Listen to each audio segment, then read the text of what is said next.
Google पे, phone पे किंवा पेटीएमने online पैसे transfer करताना चुकून अज्ञात व्यक्तीच्या बँक खात्यामध्ये पैसे ट्रान्सफर झाले आणि तो ते पैसे परत देण्यास नकार देतोय, तर पैसे परत मिळवण्यासाठी जाणून घ्या कायदेशीर मार्ग. भारतीय न्याय संहितेचे कलम 314 नुसार जर कोणाची मालमत्ता किंवा पैसे चुकून आपल्याकडे आले व ते आपले नाही हे माहीत असून सुद्धा ते स्वतःकडे ठेवून स्वतःसाठी त्याचा वापर करणे किंवा आपल्याकडे ते दडवून ठेवणे किंवा समोरच्या व्यक्तीस ते परत देण्यास नकार देणे हा अप्रामाणिकपणे मालमत्ता बळकावण्याचा म्हणजेच डिसऑनेस्ट मिसअप्रोप्रिएशन ऑफ प्रॉपर्टी या अंतर्गत गंभीर स्वरूपाचा फौजदारी गुन्हा आहे.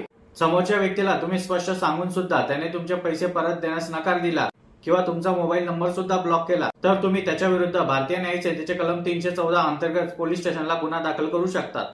यामध्ये त्या व्यक्तीला 2 वर्षापर्यंत जेल आणि दंडही होऊ शकतो आणि तसेच त्याचे बँक खाते सुद्धा फ्रीज होऊ शकते. तर ऑनलाईन पैसे ट्रान्सफर करताना काळजी घ्या आणि तुमच्यासोबत असे काही घडल्यास तात्काळ कायद्याची मदत घ्या.